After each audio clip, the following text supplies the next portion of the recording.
August 1943. German-occupied Greece lives under a constant shadow of fear and repression.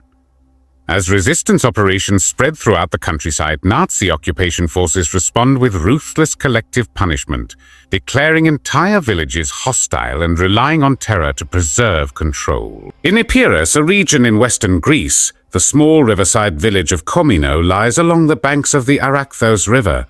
Its residents struggle to survive daily life under foreign occupation. On 12 August 1943, partisan fighters briefly passed through Kommeno before disappearing into the surrounding hills.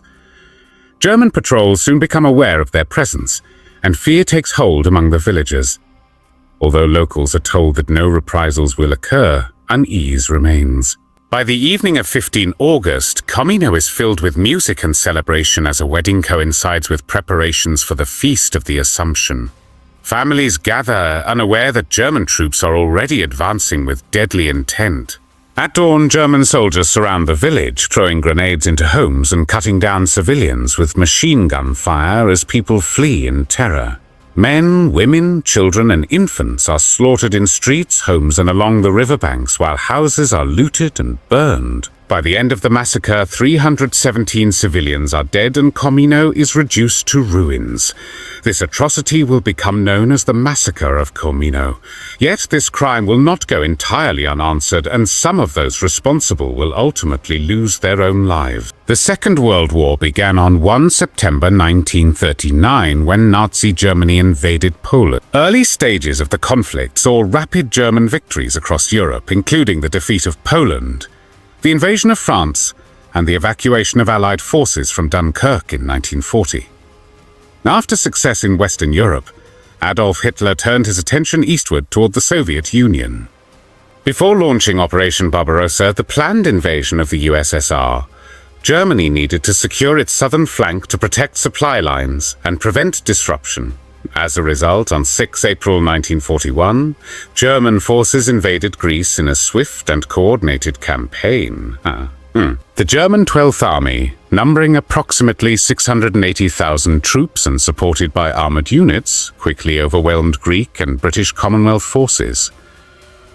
Cities such as Thessaloniki fell rapidly, aided by German paratroopers securing key positions. By 27 April 1941, Athens had fallen and mainland Greece came under Axis occupation.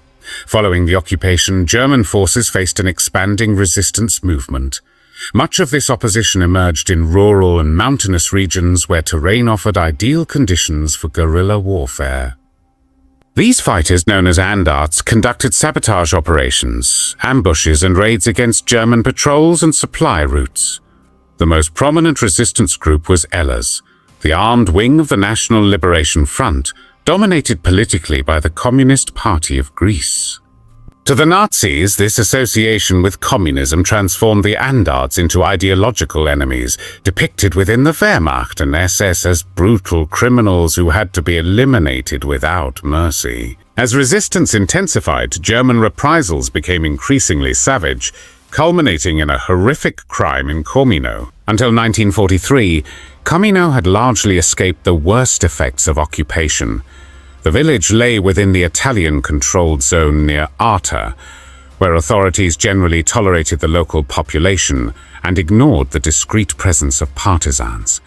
Life remained difficult but relatively stable. Farmers tended their land, fishermen relied on the river, and the village functioned as a quiet stop where partisans occasionally collected food.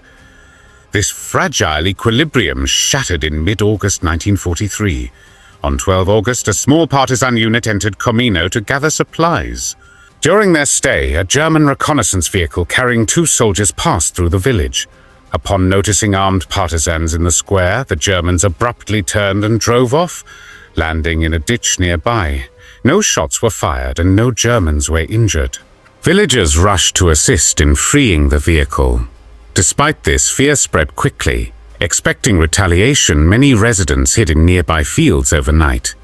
The next day, the village council leader, the priest, and the schoolteacher traveled to Arta to explain the situation to the Italian commander. They were assured that Kommeno was not in danger and that no reprisals would occur. Reassured, villagers returned home and resumed preparations for the Feast of the Assumption and an upcoming wedding. On the evening of 15 August, celebrations filled the village with music, laughter, and guests from nearby settlements. It was meant to mark a return to normal life under occupation. Unbeknownst to them, German commanders were preparing a brutal response. The Wehrmacht falsely reported the incident as a partisan attack and sent the report to divisional headquarters in Ioannina. After repeated failures in anti-partisan operations, German authorities used the presence of resistance fighters as justification for collective punishment. On 14 August, orders were issued to destroy Kommeno. Shortly after 5 a.m. on 16 August 1943, approximately 120 German soldiers from the 12th Company of the 98th Mountain Regiment, part of the 1st Mountain Division, advanced toward Kommeno in trucks. Their commander, Oberleutnant Willibald Röser, was a fanatical Nazi known as the Nero of 1298. Armed with machine guns, mortars, grenades, and automatic weapons, the soldiers had already carried out similar atrocities weeks earlier in Massacre. Oberst Joseph Salminger, commander of the 98th Regiment, delivered a fierce speech ordering his men to annihilate what he claimed was a partisan stronghold. That morning, Kommeno was crowded with villagers and over 30 visitors attending the religious feast and wedding. German troops surrounded the village from 3 directions, leaving only the route toward the Arachthos River open. Without warning, they launched their attack. Despite the absence of partisans, grenades were thrown into homes as families slept. Machine gun fire cut down civilians fleeing into the streets. Those attempting escape through guarded routes were shot. Men were executed before their families, women killed while shielding children, and infants murdered in their beds or torn from their mothers' arms. The village priest was among the first victims, killed by Röser as he pleaded for mercy. Witnesses later spoke of rape, beatings, and the desecration of corpses. Around 40 wedding guests were also killed. Some villagers escaped by crossing the river under cover of vegetation as gunfire echoed behind them. The massacre lasted 6 hours. By the end, Kommeno was destroyed. Of 657 people present, 317 were dead, including 172 women and 97 children under 15. Nearly 300 homes were burned, with only 7 left standing. German units looted the ruins before leaving. Attempts to conceal the crime followed through false reports and burials.